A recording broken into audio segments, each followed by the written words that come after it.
We'll begin. When I say this just in, it's 5 minutes old and it was handed to me 2 minutes ago. We have the AP preseason poll. We had the coaches poll like 2 weeks ago. We have the AP poll, and yes, I'm talking college football preseason poll. A&M is 8. And I have said A&M's 8, 9, 10. And I think what coaches had 9, AP says 8. We've seen some, now that's the big 2. I guess you could say there's no such thing, but the unofficially official preseason polls are coaches AP. Then from there, you have to pick polls you believe in, because alphabet soup, you got CBS, ESPN, Fox. So what do you believe in? You choose for yourself. I don't know which ones you think are good. Athlon is always really strong. Mitch and Braden set a foundation there that's carried on till today. I don't think I like the On3 polls. I'm serious. I don't think so. I think they do a lot of stuff for publicity and subscriptions versus maybe accuracy's sake. Let me ask, maybe that's our question to start the day. When we're talking about things like polls or rankings or even tiers, what do you look at? What do you consider the best, accurate, reliable? What kind of show prep do you use? You notice here on the Louis Bellina Show, I kind of reference it all. Consensus seems to be the best. If you take 5, drop the high, low, those kind of models. That seems to work pretty good. At least gives you an overview of everything. Now back to, before I digress and wander too much, the AP Top 25 Preseason College Football 2026. A&M 8. And again, if A&M starts the year 8, 9, 10, and I believe they're 8, 9, 10, I think it averages out to 9 in the end. That's correct. A&M's not a top 5 team, and I see no team that should bump them outside of 10. So 6, 7, 8, 9, 10. Well, 6, 7 is like the Indiana, Miami level. Is A&M that? Possibly, but it doesn't have to be. So 8, 9, 10. That's the A&M zone. Who are they fighting with? Who else could be ranked with them 8, 9, 10? You have Ole Miss, Oklahoma. And I take Reed over Mateer, which puts, OU in the 10 slot, where LSU, OU could fight 10, 11. Now, they put Texas Tech at 12 in the AP. And I'm going to tell you something. I hate Tech just as much as the next guy, probably more. But you have to have a reality concept with Texas Tech. They play a schedule that if they lose 10 games, if they lose 10 games, if they lose two games, there should be an investigation. Their schedule is built that if I quarterback or you quarterback, they're going to win 10. They're a top 10 team. So to see them at 12 confuses me horribly, to be fair. They're not 12. They probably should be, like, if you're putting money on teams, I wouldn't put a money on them to make the college football playoff, because even with one loss, Texas Tech should be suspect for the CFP.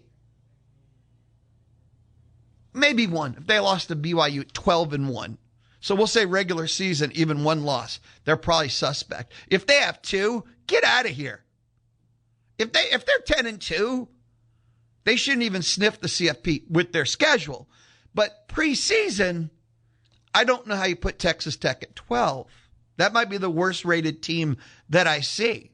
And it's all based on schedule. And they got legit NFL talent, right? Every time. I mean, they got NFL players. They went and bought, and they play in a league that doesn't have their talent level. Yes, there are questions at the worst possible position, but look at the start of their schedule till Hammond's healthy. So reality element, Texas Tech's not 12. They should be much higher. Now, here's the top 10. AP just came out, 11 o'clock. AP pre. You know, maybe not the order, but we know the top 5. It's been pretty established all offseason.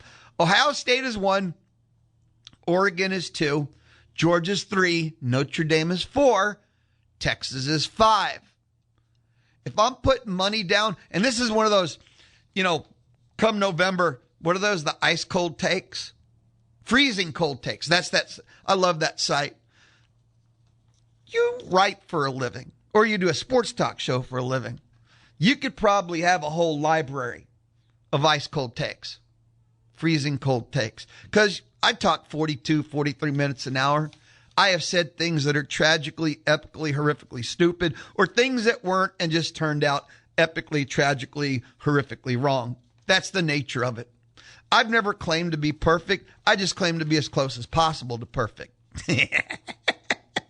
Oh, you just say something like that out loud and it's hilarious. But anyway, there's plenty of freezing cold take in the universe from me. But, if I was putting money in the top 5, one of those 5 teams, who would you put money on the most guaranteed to make the CFP? I'm taking Notre Dame because I kind of feel like they have a 1-game schedule. But if they lost it, they'd be 11-1. And they're going to get auto-qualified in. Now, Texas has a schedule that they could end up 8-4. Doubt it, doubt it, doubt it, doubt it. Georgia, they could go 9-3. Oregon can go 9. Ohio State would be my number 2 behind Notre Dame. Water is wet, fire is hot. Ohio State wins 10 and goes CFP. Now, 6 through 10 is more fun. 6, Indiana. Indiana, year 1, Cignetti, CFP. Year 2, Natty. And already in year 3, they lost Mendoza, number 1 quarterback, number 1 overall pick, and everything they did. But he's already built the program. And here you go. Has he built the program? We'll find out. But him, himself, and them have already got this talent respect level that they're 6 after all that. Indiana, he has got them at that respect level. I'm going to tell you something, and this has been mentioned by others, not me, because I've let Brett Ciancia and other experts explain the respect level that Elko's earned in that a team, Texas A&M, has lost 4 offensive linemen to the NFL and is rebuilding basically their entire front 7 on defense and somehow remains a top 10 team. That's unusual. That's abnormal. That makes no sense. That's the Elko respect level that he's earned. Because they shouldn't be in the top 10 by any metric or formula that these people always live and die by analytically. But Elko's already, in his 2 years, earned that kind of respect. Second 5. 6 is Indiana. 7 is Miami. 8 is A&M. 9 is Ole Miss. 10 is OU. And I want to say which of those 5 would be put your money on to make the CFP. And it should be Miami. But I'm sorry, after 1 year, I can't all of a sudden change Cristobal's history and want to go put money on him. They're easily the most talented team in the ACC. They have the most expensive roster in the ACC. They're returning plus added. It's all based on Mensa. Is he the step up? I just don't want to put my money. I like to bet on coaches as much as quarterbacks. So that leaves Indiana, A&M, Ole Miss, and OU. I think I'd go Ole Miss if I had to, but I'd rather not bet on anyone in that 5. Here's the rest of the AP pre. No pre, stop that. AP, this is the just top 25. LSU at 11. I've said before, versus always rallying and railing against it, just as long as they're not top 10. Texas Tech 12, worst ranking of anyone their preseason top 5 team because of their schedule versus talent level. Alabama 13, BYU 14, tied with USC 14. Michigan is 16, Washington 17, Penn State 18, SMU 19. Tennessee is 20, Utah 21, Iowa 22, Cougs, University of Houston is 23. Where's Ryan Starr? He's got to be doing his happy Cougar dance. Louisville 24, and Missouri is 25. Again, A&M 8, and that's the high end of the 8, 9, 10. An observational note, you have 5 SEC teams in the top 10. That's a lot more credit than some people are giving. Greg McElroy, loved to death. We do tons of listening. As a matter of fact, this week, I got one. He does his top 10 list. He did top 25. We're going to listen to his top 10. You know why we listen to him? Because he talks ball. His breakdown of teams is educational. You learn something every time. And with his top 10 list, he breaks down the teams again. I don't think, does he have 2 SEC teams? And he's been questioned all week on the last week on the ESPN platforms, and he believes the grinder of the SEC is going to be so costly. And he didn't say he thinks the SEC is going to put in their 4, etc. But the grinder of the SEC is brutal. We'll get to that. So the AP has spoken. And they give A&M all the credit in the world. And that's the Associated Press writers. So the media, the writers, for all the talk about media hates Marcel, media hates A&M, media hates puppies and babies and old people. For all that talk, the writers, the Associated Press version, gave A&M full credit because 8's about the high end of what you could expect. Any thoughts? Share them. Text 979-693 1150. And we'll be right back. We're just getting started. This is the Louis Bellina Show on a Monday. This is the Louis Bellina Show. I sit inside the Charles Schwab studio. You're listening. This is the Zone 1150 AM and 93.7 FM. The Louis Bellina Show from inside the Charles Schwab studio. Woo! Fun is allowed and sports are fun. Weekdays 11 to 2 on the Zone. The Louis Bellina Show, just getting started on a Monday, 11:56 high school football preview. And we are still in the process of working towards opening weekend high school football. And we're previewing is A&M Consolidated, College Station High, Rudder, Bryan, Navasota, and more. Don't know the exact order, but that's how we're approaching it. High school football preview, thanks to Kelly Burt Dozer. 12 o'clock, he returns. Mitch Light of The Athletic. He's with me effectively kind of year-round, takes about a 2-month break in the summer. Mitch Light of The Athletic, he is one of the editors for The Athletic, and we do college football national scene. And The Athletic this morning released their SEC preview, and we are going to deep dive into what The Athletic predicted. They have their final standings, their bold predictions, and more. And during the year, we'll take a look at the college football weekend that was, some of the games upcoming, and then when we transition, and college football goes to the end of January, and we switch to college baseball because Mitch is their college baseball. He does the Athletic Top 25. He does their college baseball weekend in review in the spring. Mitch is back, folks. That is 12 o'clock. Olin Buchanan inside the Charles Schwab studio, 1 o'clock, just for the next 2 Mondays. This isn't a permanent thing. Aggie football fall camp has the next 2 Tuesdays jam-packed. So, and a week without Olin is like a week without steak. That's just not going to happen. So, Olin Buchanan at 1 o'clock inside the Charles Schwab studio. That's the blueprint. Maroon and White Notebook. Aggie soccer went to Waco Sunday night. Game 2 of the season ended up on the wrong end of a 2-1 final score. Aggie soccer now 1-1. Finley Lasher tallied her first career goal.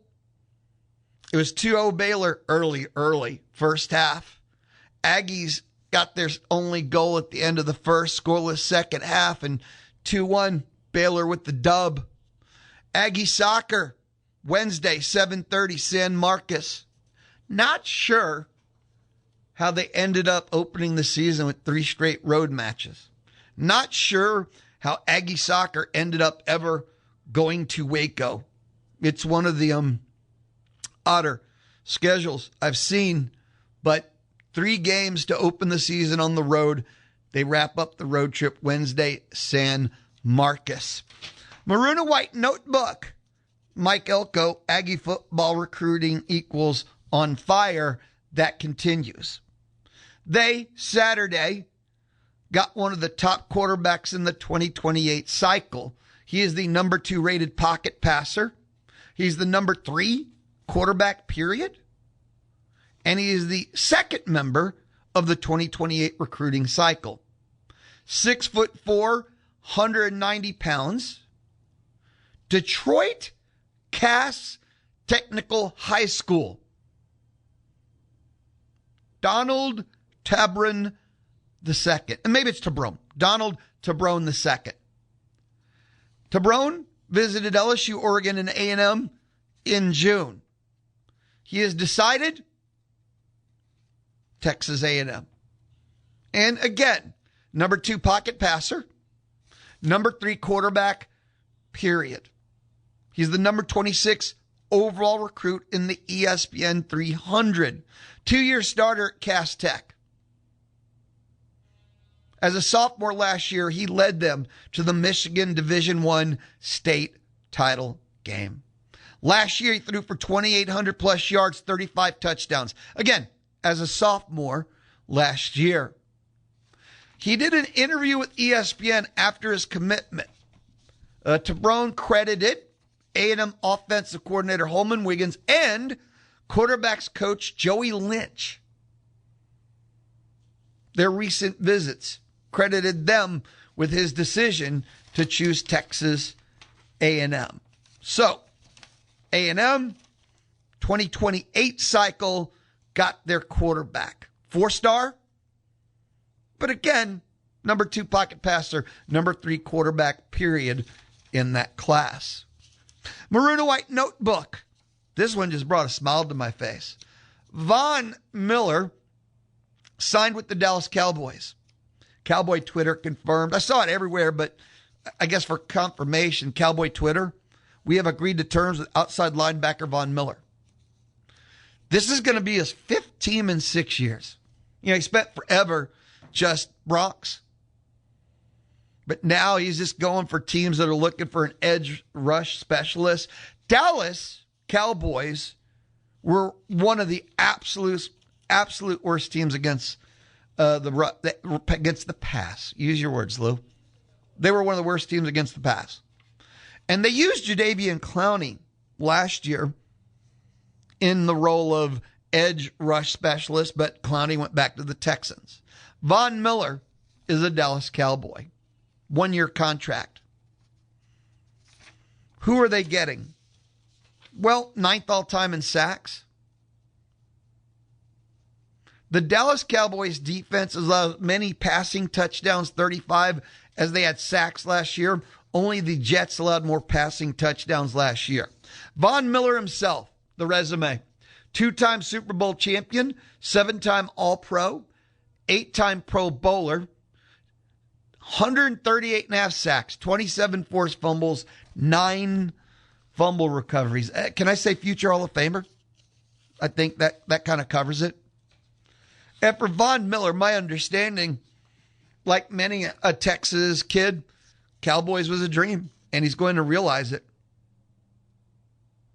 And Von Miller's going to be an edge rushing specialist. Not at every down. He's going to be a sack master general for him.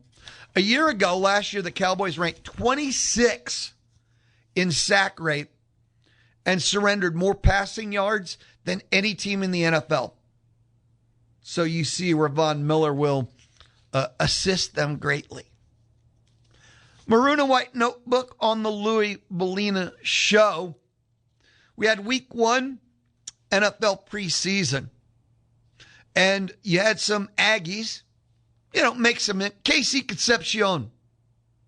3 passes, 27 yards, scored a touchdown, 14-yard run, and returned a punt for 31 yards. KC Concepcion was your instant impact Aggie in the NFL.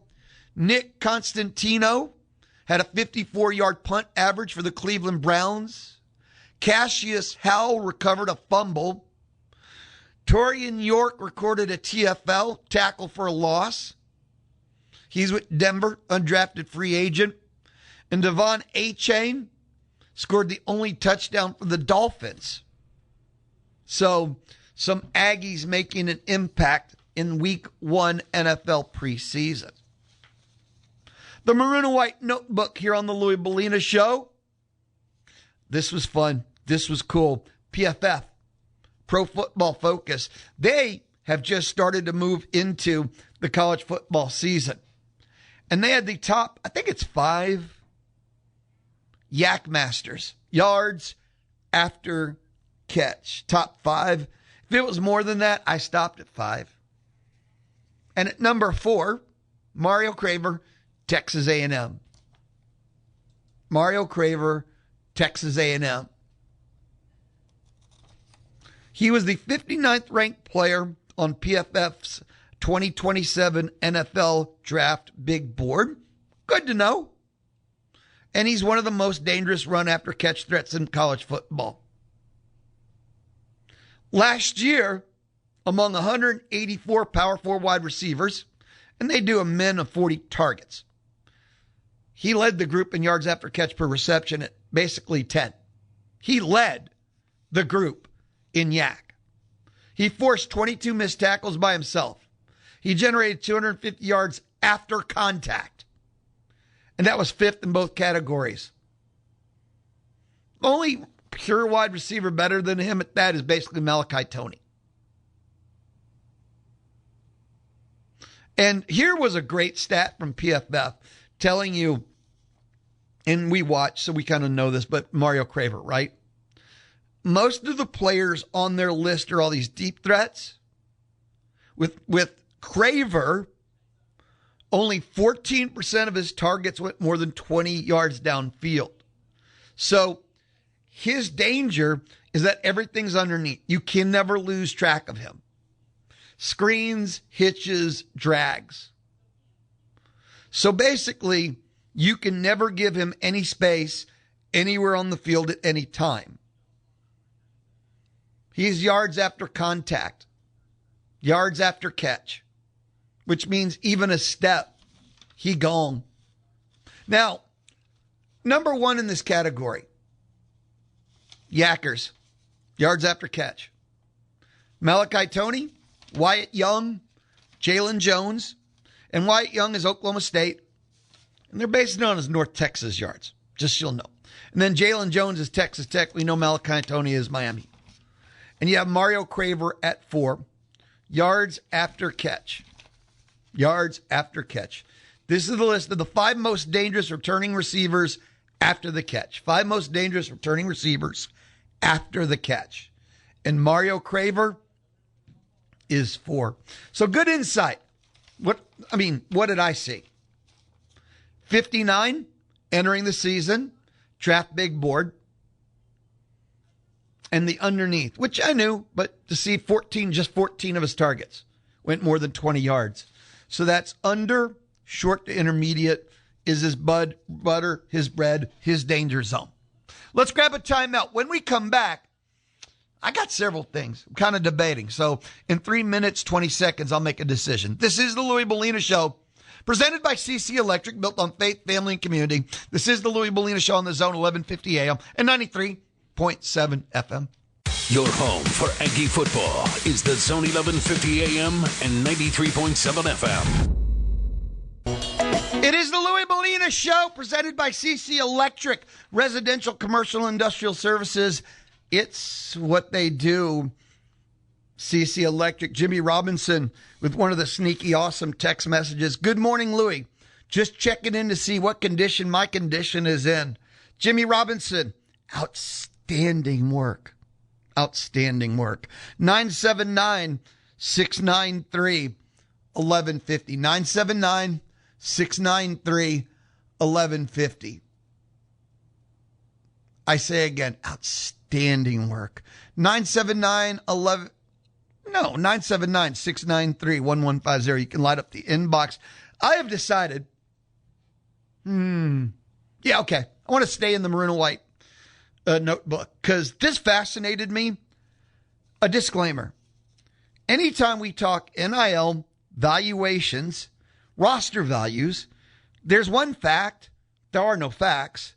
There's really educated guesstimations, estimations, but facts are really hard. But CBSSports.com. Okay, schools are accusing other schools. You have the most expensive roster. No, you have the most expensive roster. You spent 40 mil. No, you spent 100 mil. We've all heard those, whether Louis Bellina mentioned it or just came across your phone, right? So they, CBSSports.com, decided to give us kind of tiers. More than 40 million. Right off the 40 mil line. That kind of thing. You would be surprised at how many schools are suspected, guesstimated, estimated to be more than 40 mil. Because 40 mil was supposed to be the most expensive. I would go back to January of this year. But, okay. If Texas is expected to be 40 mil, then LSU goes, hell no, we're going to go 42. But then they know that at Oregon, Nike money, you have this escalation within people accusing each other. And LSU might be the number one example, because when Kiffin took over, and this is his year one, they came up with 30 for year one that felt like it was good enough to go win games with.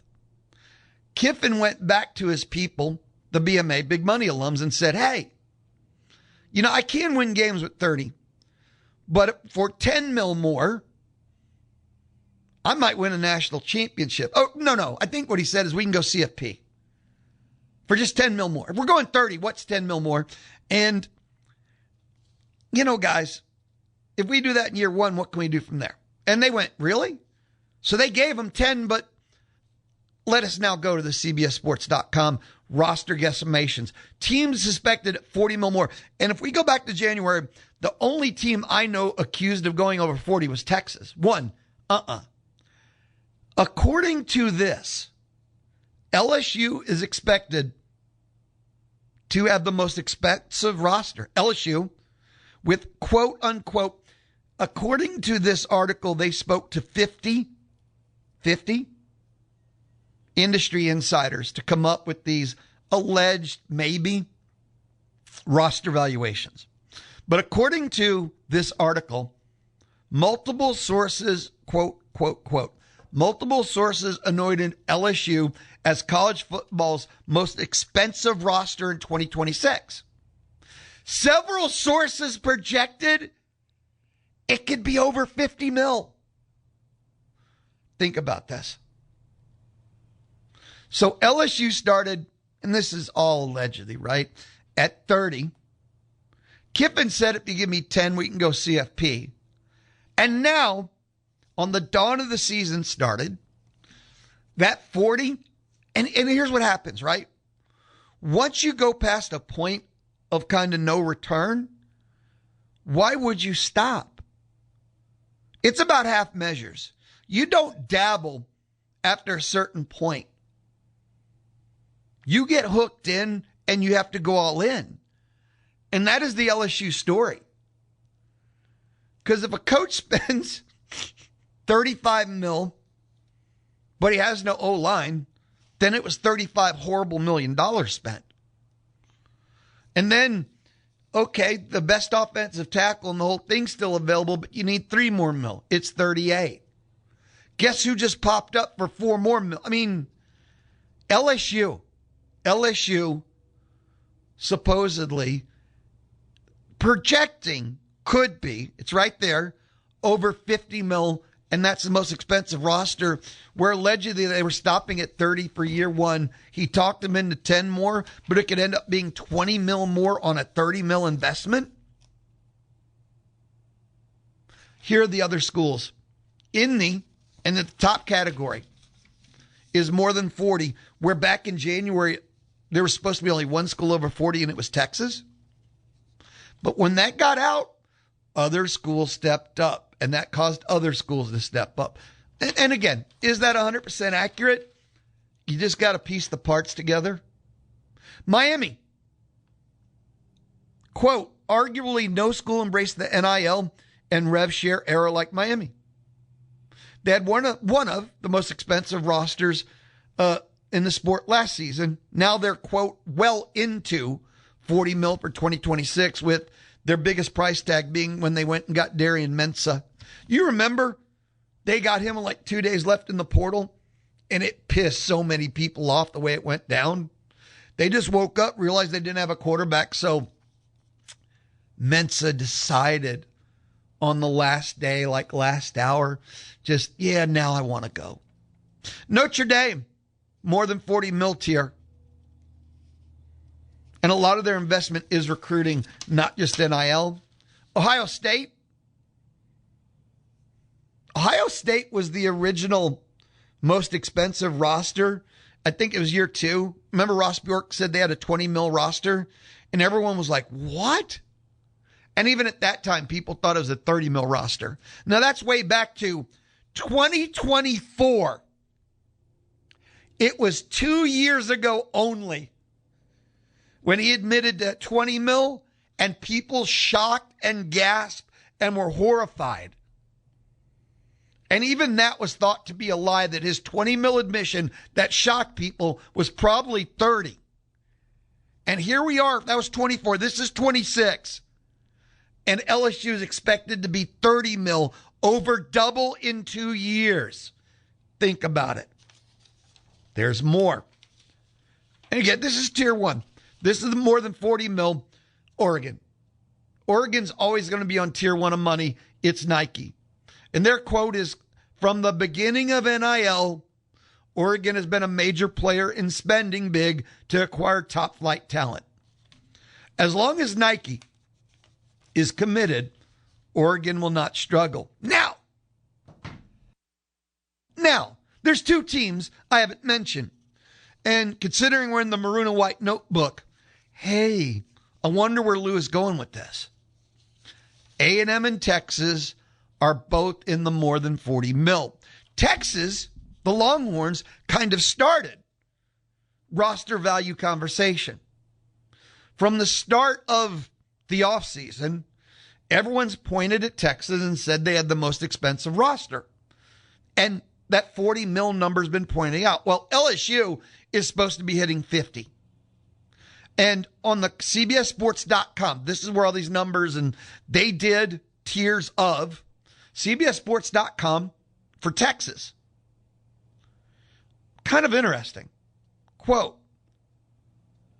Texas is a little more reserved about its spending prowess in 2026. Normally they brag, and you notice Sark's always been backing away.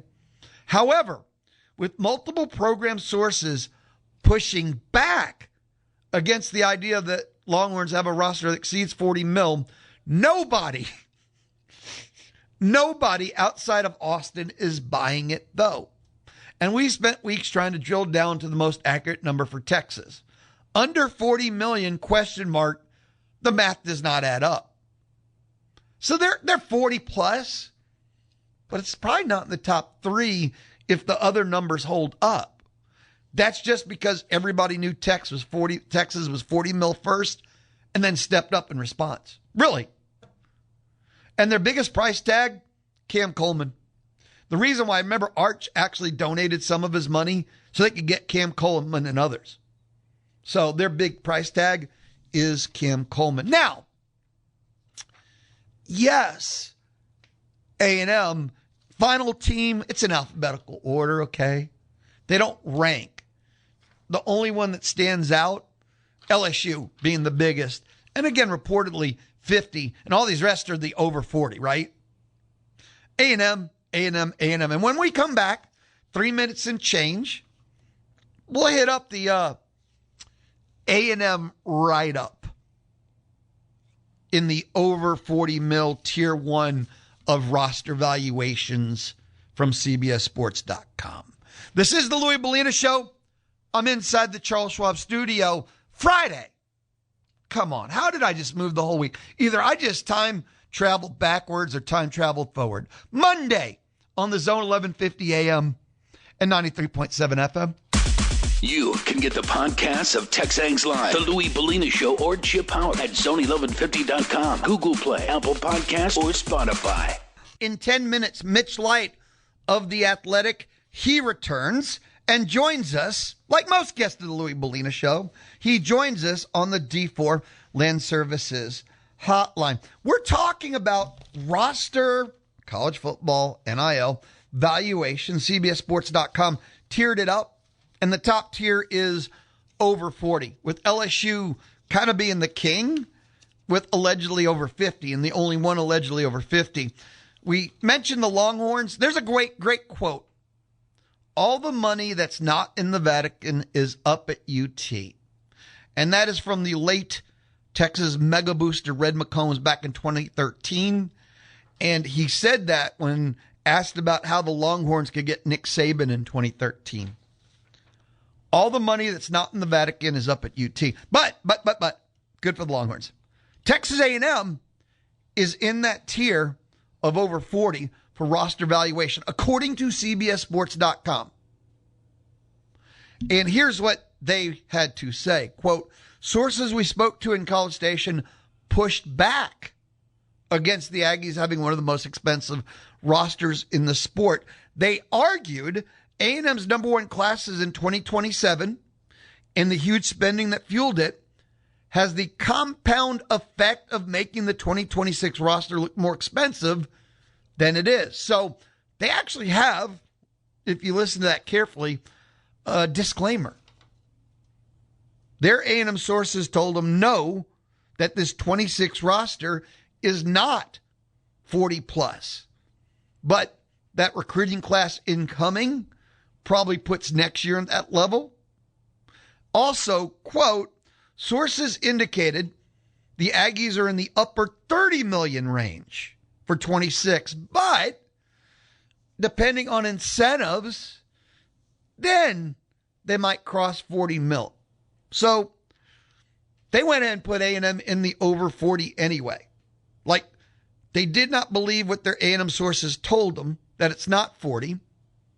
And maybe in 27, it'll easily be 40 because of the quality of this number one recruiting class. We'll push it over 40 easy, is what it appears.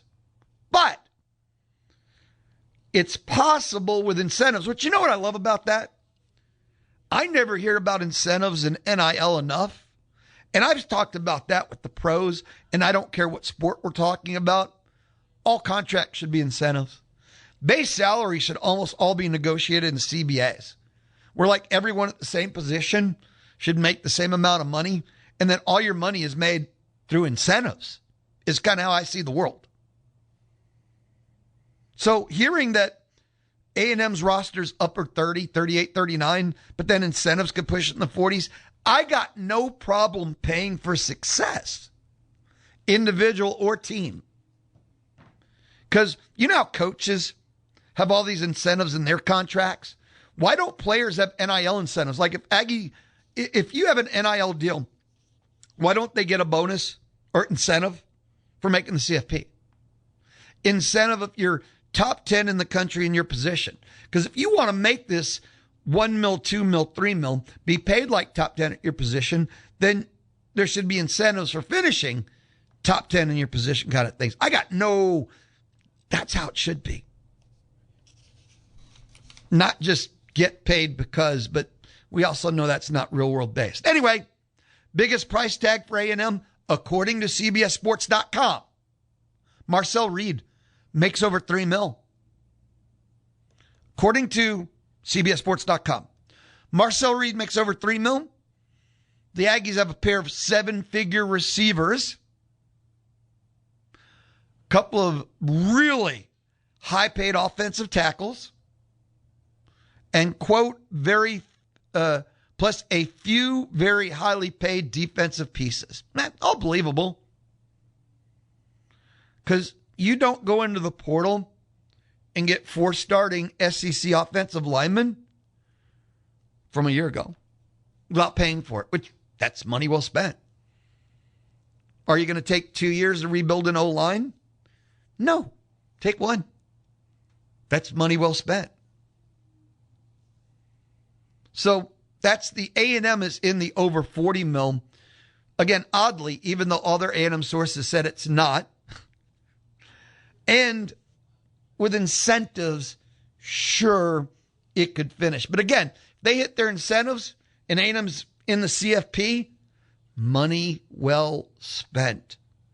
And the one reality I picked up from this, which again makes perfect sense, A&M's 2027 roster, so returning players inserting that 2027 number one recruiting class, appears to be very, very expensive, which again, that's how you're going to compete in the SEC and for natties and CFPs in the modern world. So yeah, I found it fascinating. Take it for what it's worth.